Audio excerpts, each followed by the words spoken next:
Hello everyone and welcome back to Let's Play Dragon Age Origins. One note right off the bat. Last time I tried to go do the Flemeth's Grimoire mission quest, and I couldn't do it because I brought Morgan with me. I forgot that you're not supposed to take Morgan with you. So we'll do that here before we head up to Orzammar. But before we do all that, like I said last time, this is going to be a Codex episode. So, if you aren't familiar, I will just read all the entries of the Codex that are unread currently. There will be no further gameplay in this episode, so if you would like, and there's already an episode ahead waiting for you, you may skip this one, and you won't miss any gameplay. Okay, all that being said, whoops, nope, wrong thing. Nope, wrong thing again. Wrong thing again. Codex. Codex. Oh, so much to read. Alright. So let's see. Dragon. Okay. Sure. I think we've read about dragonlings and drakes. Pretty sure. Let's read about dragons. Female dragons take much longer to mature than their male counterparts. They too undergo a metamorphosis of sorts at adulthood. But while males lose the use of their forepaws, females actually grow a third set of limbs, specifically to serve as wings. Young females travel great distances looking for a suitable nesting site. Because of their nomadic habits, these are the dragons most frequently encountered by man. Hala! No creature is more revered by the Dalish than the Hala. No other animal has a god of its own.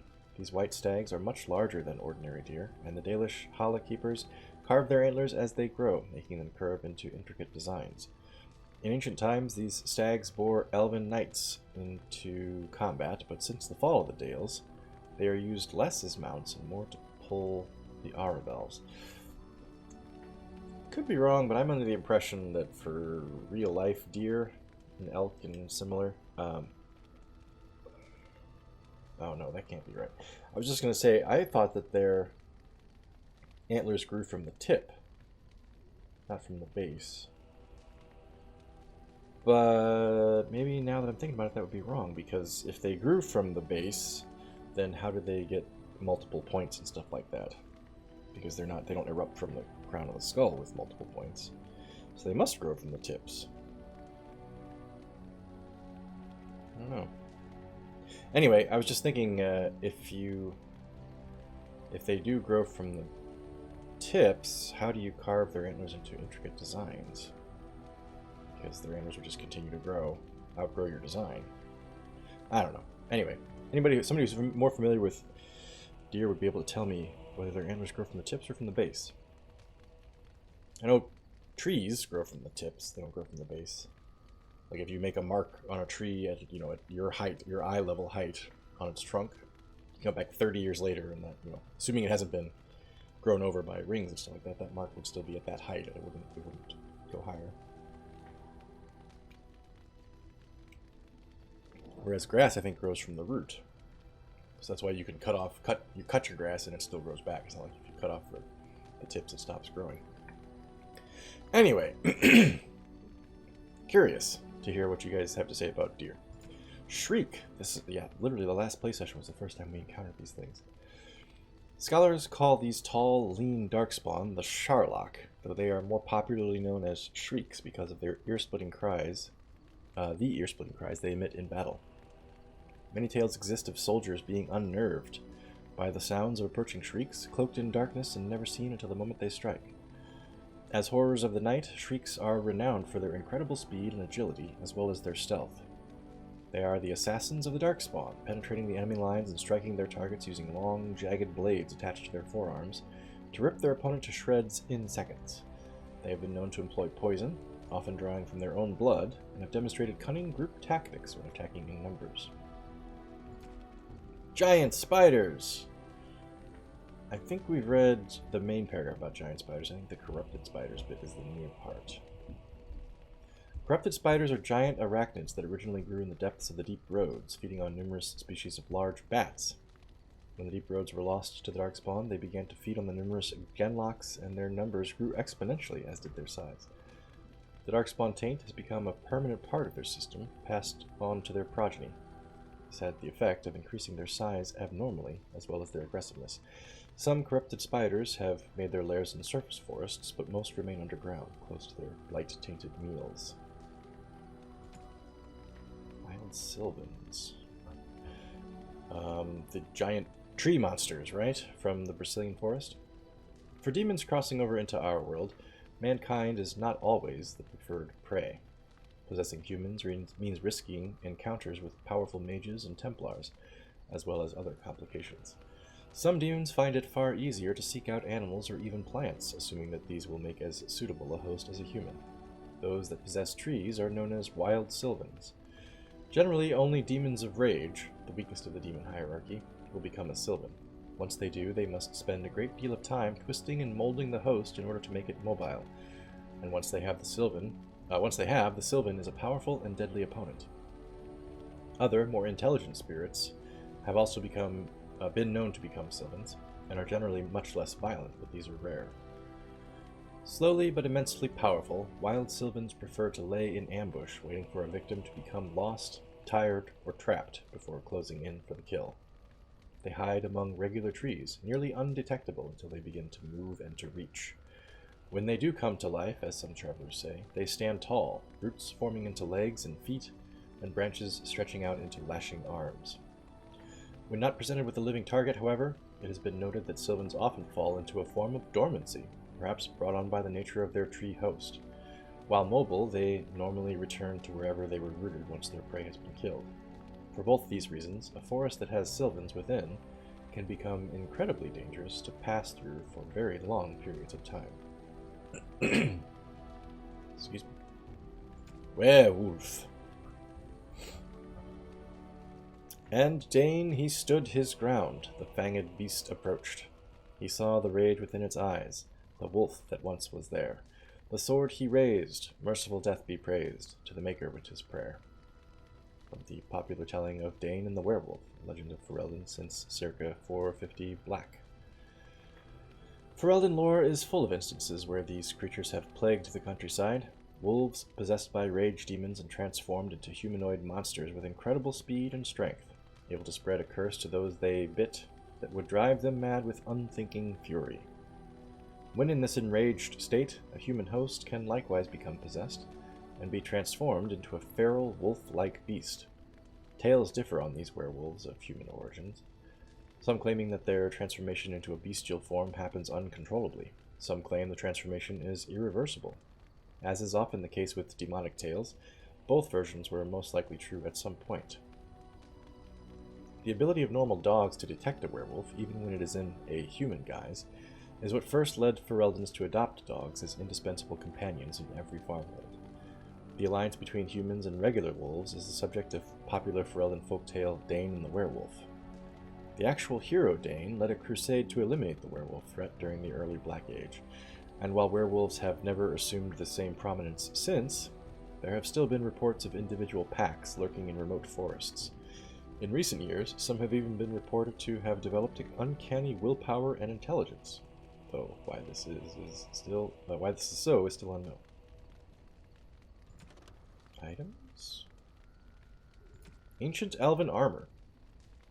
Before the fall of Arlathan, even before Arlathan itself, the civilization of the elves stretched across all of Thedas like a great, indolent cat. Okay, it's a strange metaphor. This armor was made for temple guards in a time when the creators still spoke to the elves. The techniques of its forging, even the name of the metal it is forged from, have long since faded from memory. Auth. I pronounced DH as a TH sound. This is the axe that I held onto for so long that I think I ended up selling recently. Long ago, a soldier from Guarin was returning home after 20 years at war. He had sold his sword for passage to Denerim and had to make his way through the Brazilian forest with nothing to his name but a single crust of bread. On his way, he met an old blind woodcutter sitting on a tree stump. "Here is someone worse off than myself," said the soldier. He gave the old man his last scrap of bread. The old man blessed him and gave the soldier his axe in return. Hey, dang, that's a pretty good deal right there. Axe for some bread. The soldier went on his way, and soon night fell. He made his bed in a tree branch. Like up in the tree? And held the woodcutter's axe at his side to ward against beasts and bandits. When the moon was high, he was awakened by the sound of weeping. "Show yourself!" he shouted, for try as he might, the soldier could find no one nearby. "Help me!" spoke the tree, in which he'd been sleeping. "A mage transformed me into this shape, and I will never be set free. If you had any pity in you, you would cut me down so that my spirit could go to the Maker." So the soldier took up his axe and struck the tree.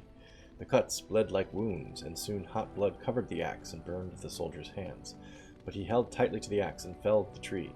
The tree shattered when it hit the ground, and from the splinters rose a demon, who bowed to the soldier and vanished into the fade. The soldier was chilled to the bone and could not sleep. In the morning he found that the axe still burned like the blood of the Sylvan, but despite its heat, he could not get warm again. They say he ended his days in Gwaran, cutting wood for his 7 fireplaces, shivering and cursing the spirits. Okay. Nice little lore story. Catriel's Grasp. The Theron family refused to die.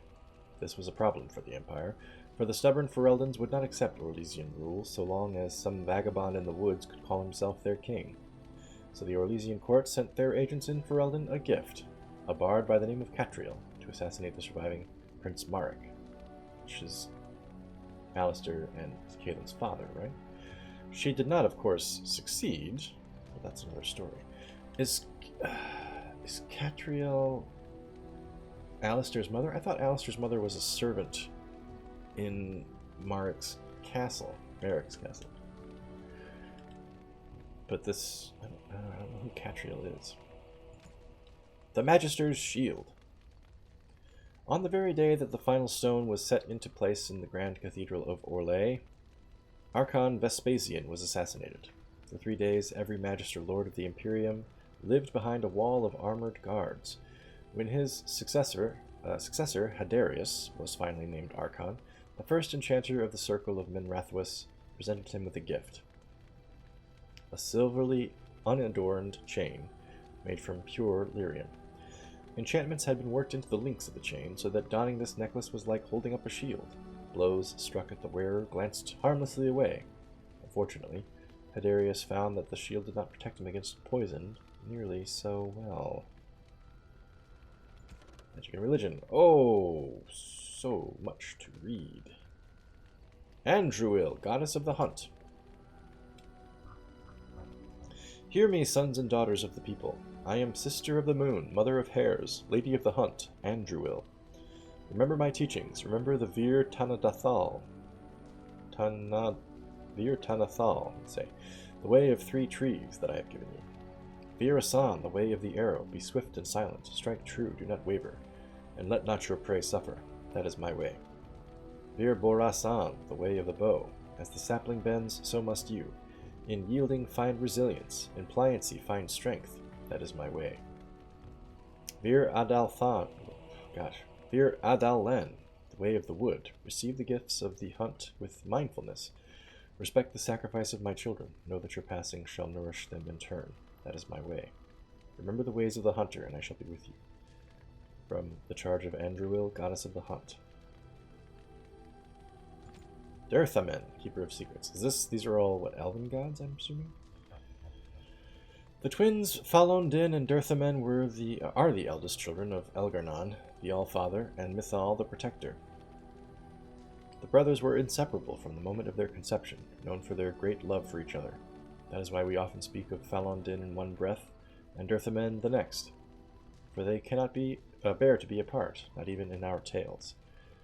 When the world was young, the gods often walked the earth, and Falon-Din and Derthamen were no exception. Both were delighted by the many wonders of the earth, of our earth.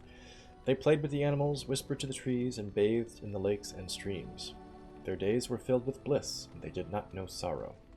And then, one day, while passing through the forest, Falon-Din and Derthamen came across an old and sickly deer resting beneath a tree. "Why do you sit so still, little sister?" asked Falon-Din. "Play with us," said Derthamen. "Alas," spoke the deer, "I cannot. I am old, and although I wish to go to my rest, my legs can no longer carry me." Taking pity on the deer, Falon-Din gathered her up into his arms and carried her to rest beyond the veil. Durthamen tried to follow them, but the shifting grey paths beyond the veil would not let him. Separated for the first time from Ferelden, Durthamen wandered aimlessly till he came across 2 ravens. "You are lost, and soon you will fade," the raven named Fear said to Durthamen. "Your brother has abandoned you. He no longer loves you," said the other, named Deceit. "I am not lost, and Ferelden has not abandoned me," replied Durthamen. He subdued the ravens and bade them carry him to Ferelden. This they did, for they had been defeated and were now bound to Durthamen's service.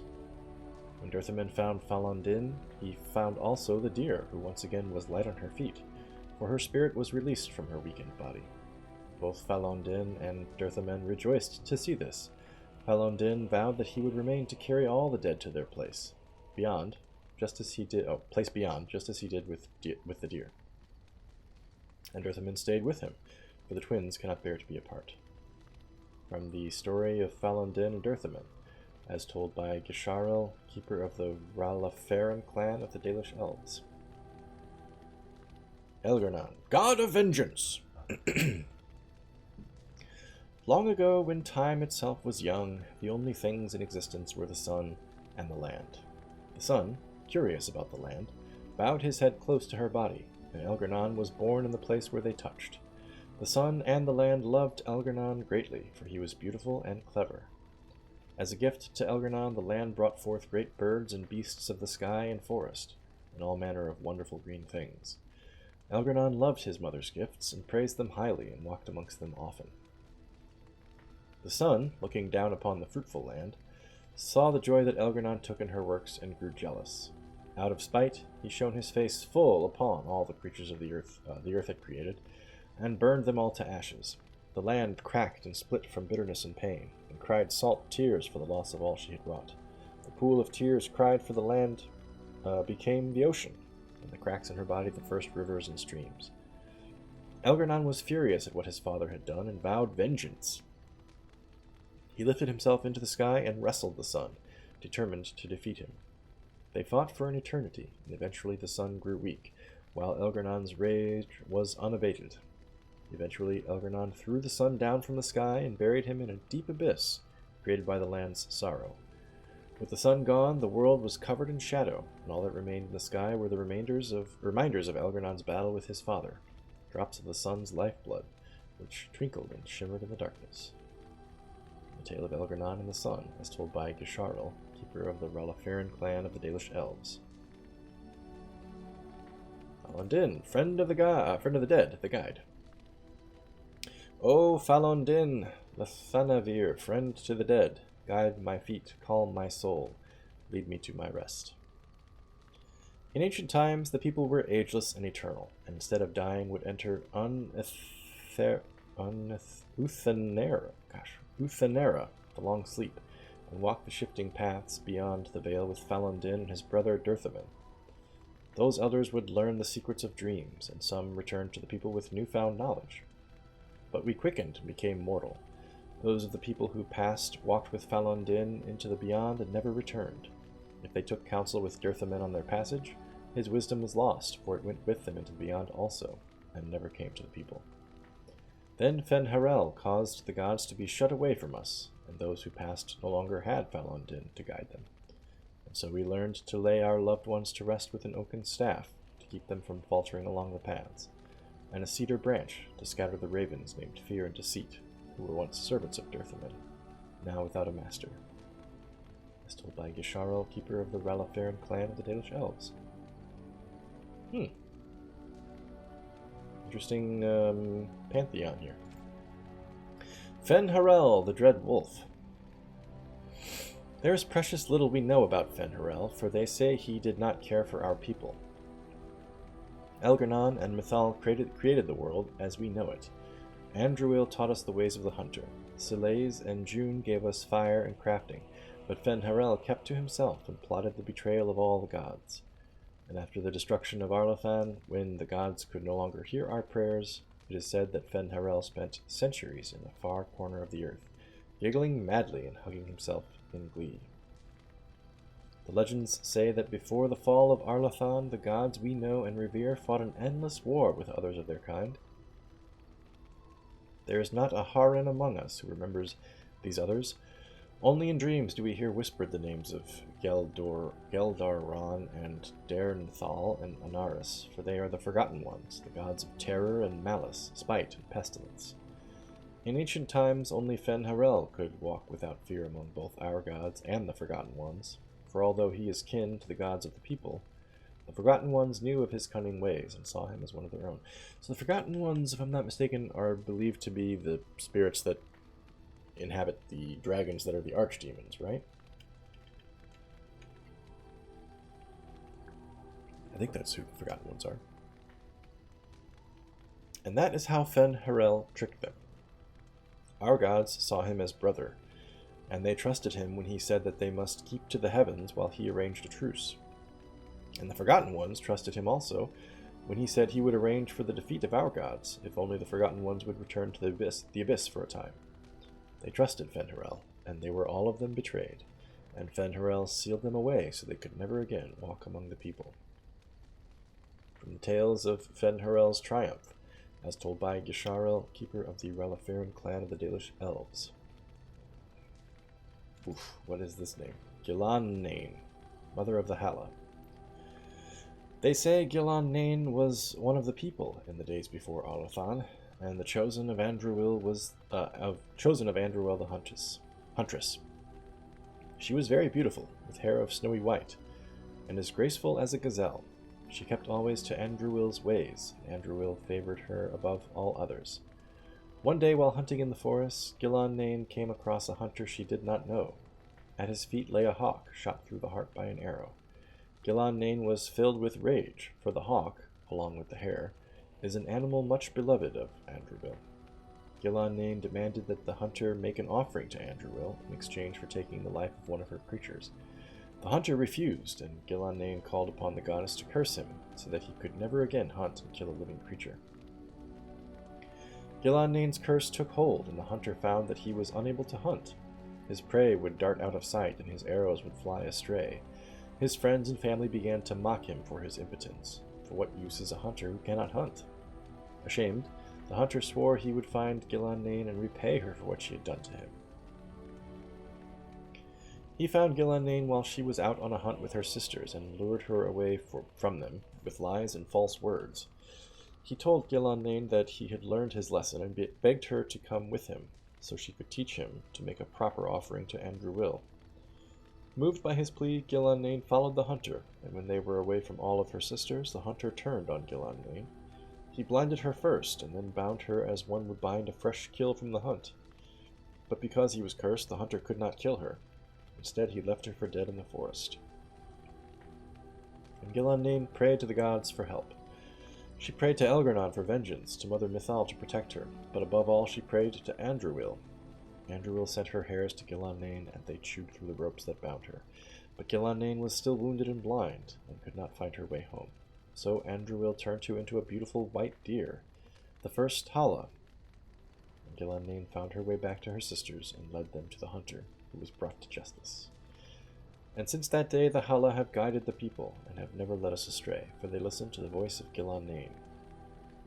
From the Tale of Gillan-Nain, as told by Gisharel, keeper of the Reliferan clan of the Dalish Elves. June, god of the craft. We dedicate all our crafts to June, for it is he who taught the people to bend the branches of trees to make our bows, and to fashion coverings of furs and ironbark. Without June, would we have the Aravel or the harnesses for our Hala? When the people were young, we wandered the forests without purpose. We drank from streams and ate the berries and nuts we could find. We did not hunt, for we had no bows. We wore nothing, for we had no knowledge of spinning or needlecraft. We shivered in the cold nights, and went hungry through the winters, when all the world was covered in ice and snow. Then Soleil the Hearth keeper came, gave us fire, and taught us how to feed it with wood. June taught us to fashion bows and arrows and knives, so that we could hunt. We learned to cook the flesh of the creatures we hunted over Soleil's fire, and we learned to clothe ourselves in their furs and skins, and the people were no longer cold and hungry. As told by Gisharel, keeper of the Reliferan clan of Dalish. Kind of sounds more like a story about Soleil than it does June, but okay. And here we go, Soleil, the Hearth keeper. Soleil the Hearthkeeper is seen as the sister of Andruil the Huntress. While Andruil loved to run with the creatures of the wild, Soleil preferred to stay by her home tree, occupying herself with gentle arts and song. It is Soleil who gave us fire and taught us how to use it. It is Soleil who showed us how to heal with herbs and magic, and how to ease the passage of infants into this world. And again, it is Soleil who showed us how to spin the fibers of plants into thread and rope. We owe much to Soleil, and that is why we sing to her when we kindle the fires and when we put them out. That is why we sprinkle our aravels with Soleil's fragrant tree moss, and ask that she protect them and all within. As told by Gisharl, keeper of the Ralafiran clan of the Dalish Elves. Alright, that's all the magic and religion. So much to go. Culture and history. Whew. The Long Walk. Wait, I don't think I read the Aravels, actually. The Dalish, who band together in small groups of blood relatives, travel in ornately carved wagons known as Aravel, drawn by large white stags called Hala. The Aravel are a unique sight, beautiful in their swooping curvature, and adorned with broad hoods and bright silken cloths that flap in the wind, often displaying the noble banners that once flew over that family's house. Most humans refer to the Aravel as land ships, for in a strong wind it can often appear as if the elves travel in long boats with sails high overhead to announce their arrival, or warn others away. The Hala are unique to the elves, and any but elven handlers consider them ornery and almost impossible to train. To the Dalish, they are noble beasts, superior in breeding to the horse. Certainly most humans would agree that the Hala are as beautiful as the elves themselves. The fact that many imperial nobles maintain a bounty on Hala horns that find their way into Tevinter is an affront to the Dalish consider unforgivable. Few among us can claim to have seen the Dalish land ships up close. Any human who sees them on the horizon does well to head the other way. Few Dalish clans take kindly to humans intruding on their camps, and more than one tale tells of troublemaking humans who found themselves mercilessly filled with Dalish arrows. From In Pursuit of Knowledge, The Travels of a Chantry Scholar by Brother Janet TV. Okay, The Long Walk. When our people left Tevinter, we had nothing except the knowledge that for the first time in countless centuries, we were free. It was Shartan's dream that one day we would have our own homeland, where we could live as we chose. After the long struggle that claimed the lives of many, even Shartan himself, we were granted the Dales, and though the Dales were to the south of the land of Orlais, and a long way off from Tevinter, it mattered little. We were going home, and so we walked. We called our journey the Long Walk, for that was what it was. We walked with what little we had on our backs. Some walked without shoes, for they had none. Whole families, women with infants, the old and young alike, all of them made their way across the land on foot. And if one of our people could no longer walk, we carried him, or sometimes left him behind. Many perished along the way. Some died of exhaustion, others simply gave up and fell by the wayside. A great number were set upon by human bandits, even though we had few possessions. Along the way, a growing number began to bemoan the decision to leave Tevinter. At least in Tevinter, they said, we had food and water and shelter. What do we have here? Nothing but the open sky and the prospect of the never-ending road ahead. Sounds very Moses and the Israelites. Some turned back toward Tevinter, but most of us continued walking. And the gods rewarded those of us who did not waver by bringing us to the Dales. Our people called the new city Halam Shiral, the end of the journey. For a time, it was home.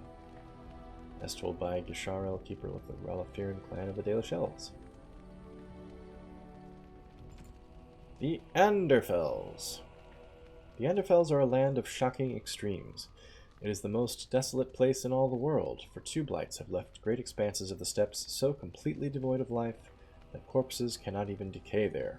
No insect or grub will ever reach them. It is a land filled with wonders like the Myrdain, with its gigantic white statue of Our Lady carved into its face, her hands outstretched and bearing an eternal flame, or Weishaupt Fortress, with its walls of living rock towering over the desolate plains below. At least Weishaupt Fortress is the headquarters of the Grey Wardens? I think that's what Alistair said. The Anders, too, are a people of extremes, the most devout priests and the most deadly soldiers, the poorest nation in the world, and the most feared. From In Pursuit of Knowledge, Travels of a Chantry Scholar, by Brother Genetivi. Culture of Ferelden. I think I haven't read that one yet. I can't mark it as unread, though. I think I'm saving the history ones that are obviously chapters for other times. Anyway, Culture of Ferelden. The Fereldens are a puzzle. As a people, they are one bad day away from reverting to barbarism. They repelled invasions from Trevinter during the height of the Imperium, with nothing but dogs and their own obstinate disposition. They are the coarse, willful, dirty, disorganized people who somehow gave rise to our prophet, ushered in an era of enlightenment, and toppled the greatest empire in history. There are a few things you can assume safely in dealing with these people. First, they value loyalty above all things, beyond wealth, beyond power, beyond reason. Second, although they have nothing in their entire country which you are likely to think at all remarkable, they are extremely proud of their accomplishments. Third, if you insult their dogs, they are likely to declare war. And finally, the surest sign that you have underestimated the Fereldens is that you think you have come to understand them. Empress Celine I of Orlais, in a letter to her newly appointed ambassador to Denerim. Politics of Ferelden. To our neighbors, Ferelden seems utterly chaotic. Unlike other monarchies, power does not descend from our throne. Rather, it rises from the support of the freeholders. Each freehold chooses the ban or Arl to whom it pays allegiance. Typically, this choice is based on proximity of the freehold to the Lord's castle, as it's worthless to pay for the upkeep of soldiers who will arrive at your land too late to defend it. For the most part, each generation of freeholders casts its lot with the same ban as their fathers did, but things can and do change. No formal oaths are sworn, and it is not unheard of, especially in the prickly central Banorn, for bands to court freeholders away from their neighbors, a practice which inevitably begets feuds that last for ages.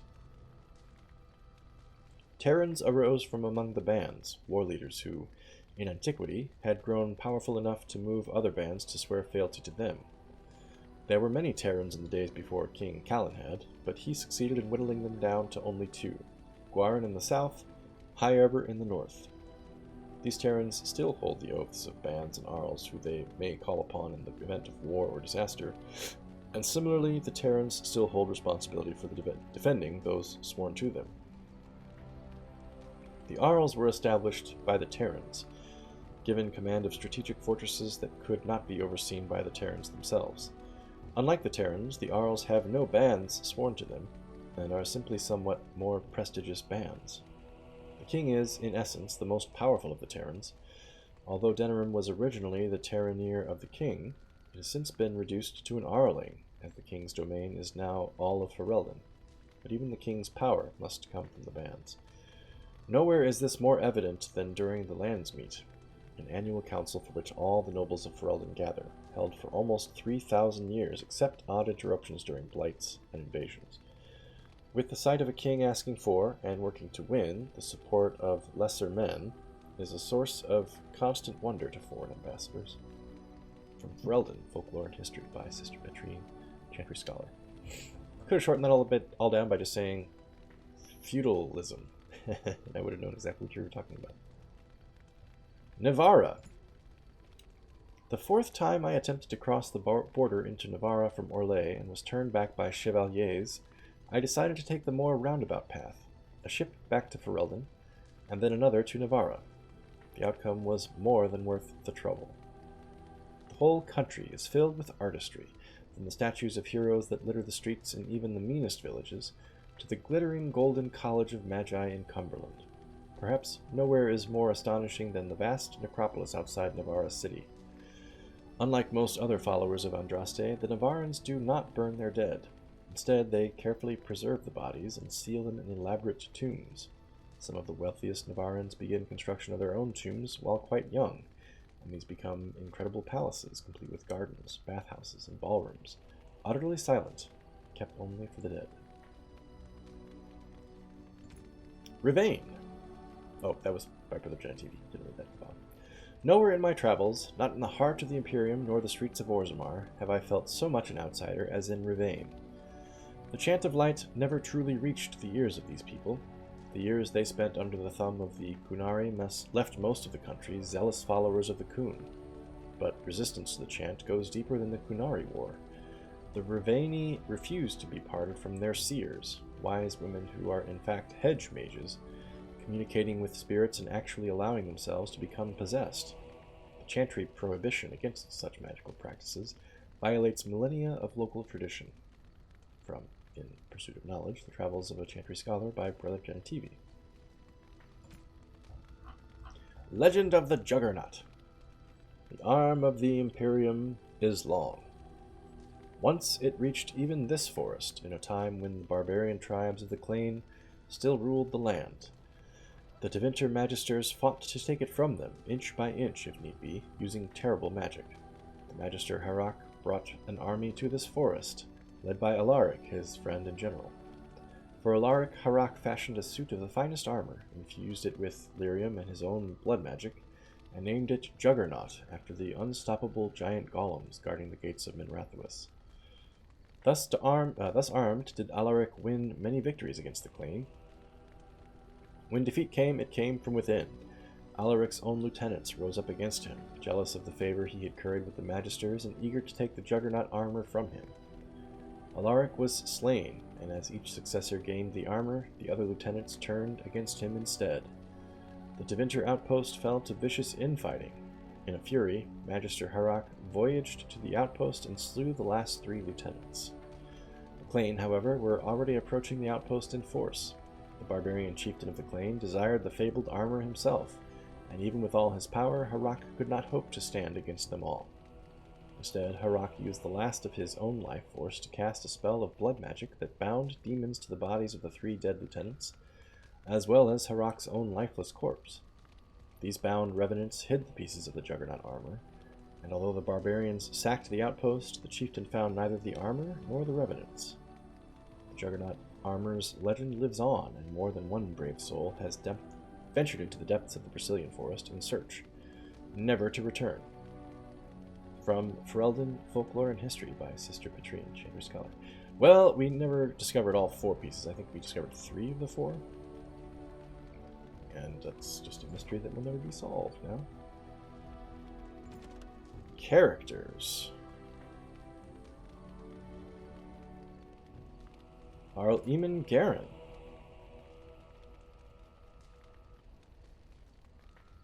I can't imagine we haven't read all this already, but okay. Nobility does not exist without obligation. We owe all that we have, even our lives, to our land and our people. As the maternal uncle of King Kaelin, Arl Eamon is one of the king's most trusted advisors. Redcliffe, while not a large or especially wealthy part of Ferelden, is a critical strategic location. The fortress guards the western pass that leads to Orlais, as well as the major trade route to Orzammar, with Orzammar. A well-respected man, though not the most charismatic, King Kaelin once said of him, "My uncle Eamon is a man everyone thinks well of." Yeah, I've already read all this. Fellow with a mysterious condition. I must not have read this last paragraph. It was no common ailment. Eamon was poisoned by a blood mage, Jowan, who claimed to be working for Terran Loghain. The Jarl's life was saved only by the most extraordinary measures, finding the urn of sacred ashes and the remains of Andraste herself. Eliana. Let's see. There's more to Liliana than had even been apparent in Lothering. However, she spent much of her life as a bard in Orlais, a minstrel, assassin, and spy employed by the nobles of Valroyo in their elaborate games of intrigue. Liliana takes care to honor the Lothering cloister that took her in, keeps the symbols of Andraste's blessings close to her heart. Morrigan. Morrigan's critical eye is not reserved solely for others. Knowing or not, she has a simple fondness for jewelry, and is very particular about her appearance. Okay, this is just giving me hints for gifts, I guess? Shale.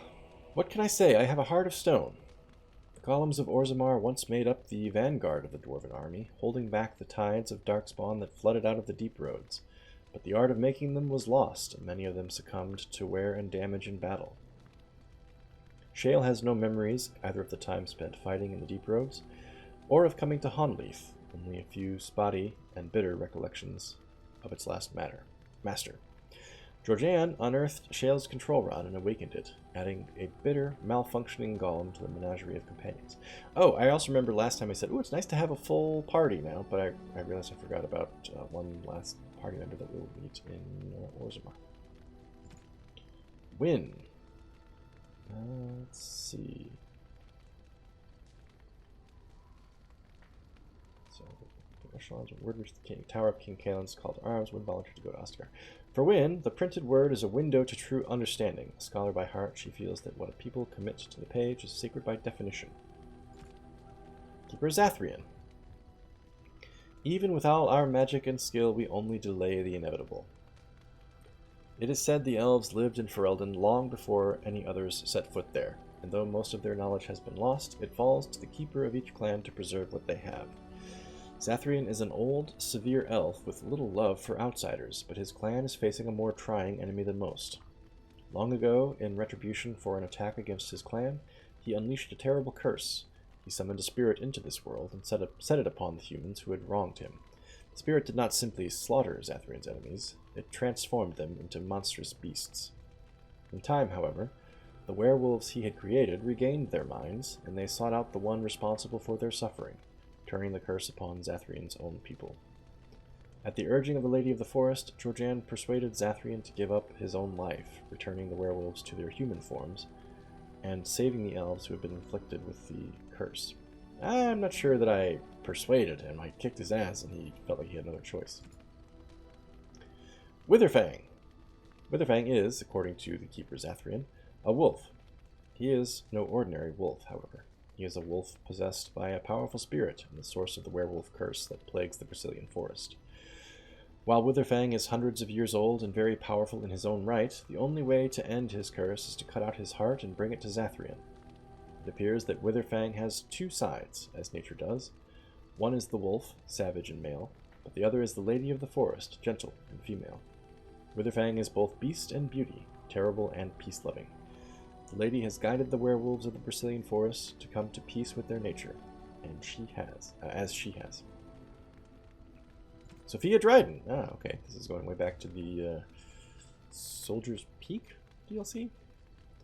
Sophia Dryden is Ferelden's light and her most brilliant jewel. Nothing on this earth can ever quench her fire. Arlessa Sophia Dryden was the young Arlen's rival for the throne of Ferelden. Dryden was a strong and charismatic leader with much support from the Banorn.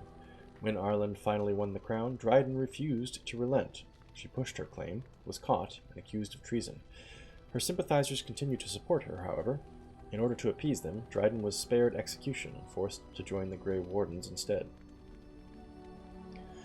Dryden survived the joining and dazzled the Grey Wardens at Soldier's Peak with her leadership skills and charm.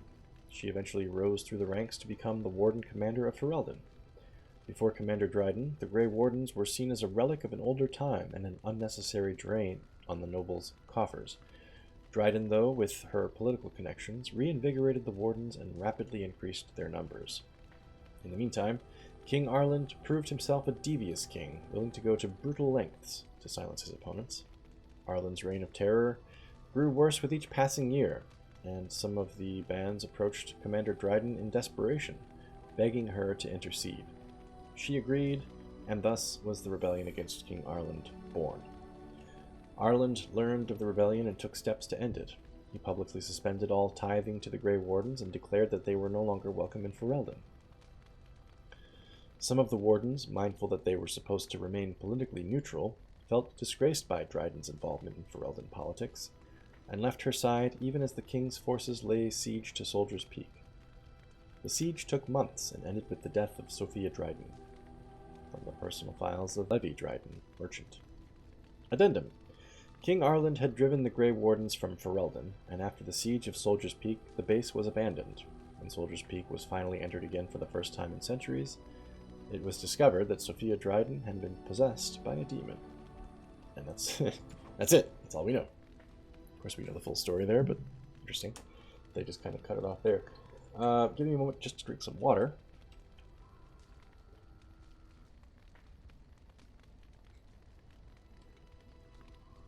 Phew. That's a lot of reading. Okay. Books And songs. Legend of Galahad Chapter 2, Chapter 3. I don't have Chapter 1 though, so I'll wait on that. Chapter 2, Chapter 3, Chapter 4. I don't have Chapter 1, so I'll wait on that. Tale of Elgin, I guess. In the days after the rising of Zazakel, the Dark Ones covered every corner of the land. The Archdemon drove all the nations of the world before him, Shemlin and Elven alike. In the far north, where the hills wander the plains and the earth is eternally baked beneath the uncaring sun, the lands which the Shemlin call Anderfels, a clan of our people lived, struggling to survive the blight. Elgin was their keeper. A hunter in his younger days, crafty as any wolf, he led his people always just ahead of the Darkspawn who chased them. But the old hunter knew that even Hala cannot run forever. They must turn and fight, or be run down. At the foot of the Murdain, the Darkspawn cornered Elrin's clan. That night the moon was strangled by clouds, the earth concealed by a dread mist that rose out of nowhere, so that the Elven could not tell up from down. In the confusion, the Darkspawn attacked. But Elrin had prepared for them. All around the camp, the hunters had strewn dry grass, brush, and brambles. When the sound of rustling footfalls began, Elrin and the other Harin called upon the old magic. They struck out with lightning, and though the bolts missed the Darkspawn, they hit their target all the same. The sea of kindling lit, and not one of the dark creatures made it through the fire to reach Elrin's clan. From The Tale of Elgin, written by Zathrian, as it has been passed down from keeper to keeper for generations. Dane and the Werewolf. Let me sing of heroes and honor lost and found, of monsters and men in all forms, of Dane, hunter without peer, feared by the forests of Ferelden, who one autumn morn spied a heart of pure white in beam of warmest sun, a prize for huntsman's spear. Through the greenwood they ran, hart and hunter, bringing the stag to spear at last in long-forgotten grove. Heedless that the chase had waked a hunger in the golden wood, a werewolf, a creature with mind of man, lured by the hunt and come forth to lay claim to the heart as rightful tribute, drawn by the scent of cooling blood. In the silence the two hunters held. Dane, spear-armed against the wolf with all his brood, knew with sinking heart he was lost, steeled for the winding roads of the Fade. Then the beast spoke, human-like in voice. You have taken this stag from my woods and my pack, but nothing comes without a cost. The wolf pack circled, ever closer, and he who felled boars and bears with his bright blade knew fear. They spoke his name in roars, like gravestones offering a beast's bargain. Die here, huntsman, alone and forgotten, or take my place amongst the wolves, as I take your place amongst man. Thus was a bargain struck, and Dane the wolf pack served in wolfen form, and the werewolf to his family sped as Dane. 1 year and a day, all told, but some things cannot be repent, some coinage cannot be unspent. When hearts are wagered, a fissure rent. The saga Dane and the Werewolf, as recorded by the minstrel Ukam, 485 black. Ugh, I don't know if I'd make that deal, dude. I think I'd rather die than let my family be watched over by a freaking werewolf. The Noladar Anthology of Dwarven Poetry. Oh, goody, okay. The undead exhumed, born from the shallowest graves, mined from the living. By the Paragon Lynch Carr, 744 Storm. Do you like fried mush and nug? I do not like them, Mr. Klug. I do not like fried mush and nug. Would you eat them on a rug? If you eat, you'll get a hug. I would not eat them on a rug. From you, I would not want a hug. Then would you drink them from a jug? Come on, give them a chug. I would not drink them from a jug. I'd rather eat a slimy slug. Would you eat them with a bug? Would you share them with a thug? I would not share them with a thug. I would not eat them with a bug. Not for a hug, not on a rug, from a jug, I will not chug. Come on now, Mr. Klug. Are you on some kind of drug? Eat them in this hole I dug. Eat them. Don't just shrug. I've had it, Mr. Klug. Down into that hole you dug, down with the thug, and the slug, and the bug. By the Paragon Zeus. Okay. He actually has the name Zeus. 212, Glory. Never surrender, dwarvish blood may be lukewarm, but vital as ore. By the Paragon Lynch Carr, 748 Storm. There once was a miner of lyrium, whose face looked like a perineum. Okay, that's a pretty bad rhyme there. The dead got him too, not much could he do. With a face like that he was a shoo-in. Oh my god, that's terrible. It's the worst limerick I've ever read. Perineum, that's a good insult, but it doesn't rhyme with lyrium. And shoo-in, not even close. By the wordsmith Carlall of House Yonick, 911, Dragon. You know, if I met this Carlall, I'd give him a piece of my mind. About his shitty rhymes. First Blight, Chapter 2, okay. Chapter 3, alright, we'll wait on that. In Uthanera. Oh, this is the song that Eliana sings, I believe. We'll just read the translation. Elder, your time is come. Now I am filled with sorrow. Weary eyes need resting. Heart has become gray and slow. In waking sleep is freedom. We sing, rejoice, we tell the tales, we laugh and cry, we love one more day. From In Uthanera, traditional Elven song of unknown origin. Sermons of Divine Renata 1. Okay. I presume there's a lot more, or 2 more to come at least. So we'll ignore the rest of those. Notes. Carved Elven tablet. 4 panels reproduced here appear to be part of a much larger mural. The topmost panel shows a jug overflowing with water. I think we... Pretty sure we read that. I never solved that puzzle, but I remember reading that. The Black Vials. Binding the first, Corpse Walker. Let the dead no longer serve your whim. Bound by your true name, no mortal hand shall reach you. Kael Viazagat, revenant and perversion of an only son. Death beyond death is no longer your stepping stone through the veil. Andraste holds you, demon, and bind your rage for eternity. 6 thumbprints in blood marking the text.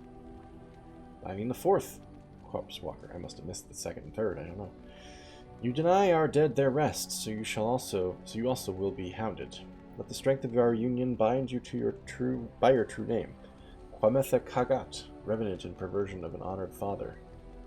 Though no spirit cage will undo what it was suffered, Andraste holds you, demon, and bind your rage for eternity. 6 thumbprints in blood mark the end of the text. Kaelin's documents 2 of 3, 1 of 3. Hang on a second. 2 of 3 and 1 of 3, they're in the wrong order, and there's no 3 of 3. What the hell? Okay, let's read what we got. To His Majesty, King Kaelin of Ferelden. My warden commander assures me that we face a blight. This thing threatens us both, and we must work together to fight it, lest it devour all. Our 2 nations have not had a happy history, but that is all it is, history. It is the future that is at stake now. Let us put aside our father's disagreements so that we may secure the future for both our countries. My chevaliers stand ready and will accompany the Grey Wardens of Orlais to Ferelden. At your word, the might of Orlais will march to reinforce the Ferelden forces. Sincerely, Empress Celine I. Official letter from Empress Celine I of Orlais to King Kaelin of Ferelden. So these are the letters we found in his chest back at Ostagar. This would seem to imply that he was welcoming the Orlesians back to Ferelden, which could be a reason why Logan would betray him, being anti-that. Okay, Kaelin's documents, page 2 of 3. This is strange. Your Majesty, my men will arrive as soon as possible to bolster your forces. Maker willing, this blight will be ended before it has begun. Kaelin, I beseech you, as your uncle, not to join the Grey Wardens on the field. You cannot afford to take this risk. Ferelden cannot afford it. Let me remind you again that you do not have an heir. Your death, and it pains me to even think of it, would plunge Ferelden into chaos. And yes, perhaps when this is over, you will allow me to bring up the subject of your heir. While a son from both the Theron and Mactyr lines would unite Ferelden like no other, we must accept that perhaps this can never be. Theron would be Kaelin's line, and Mactyr would be Logain's line, right? Because Kaelin was married to Anora, who was Logain's daughter.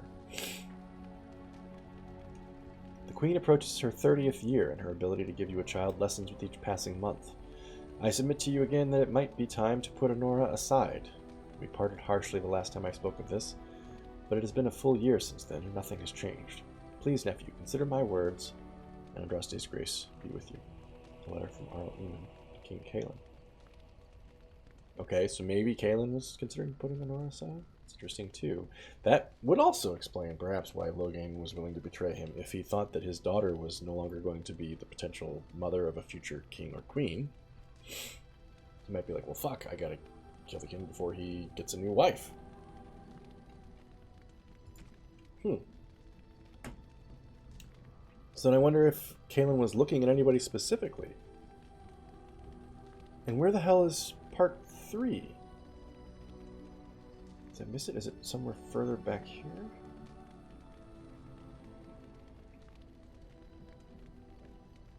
There it is. What the hell is it doing up there? Okay.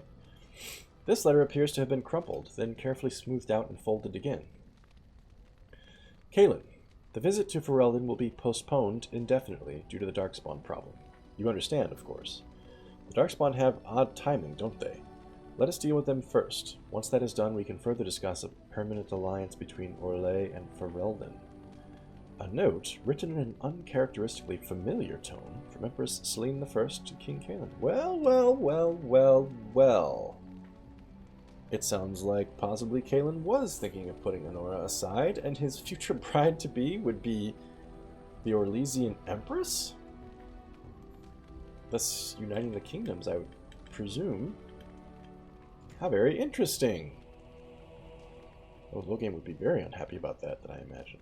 Not only would his daughter no longer be the queen mum,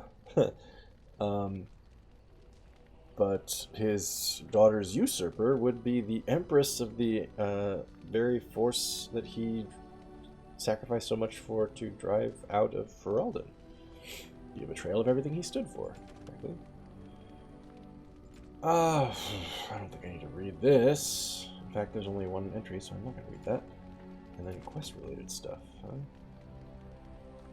Letter from Blackstone, that's already read. Blackstone Letter of Condolences. Alright, these are the letters I have to give out. And that's that. Hey! Good news, everybody. We finished the Codex episode. It's going to be just under an hour long, but that's all well and good. We did it. I think, I don't think we're going to enjoy it, but I think we're going to try going back to Flemeth's hut again. So, next episode, now.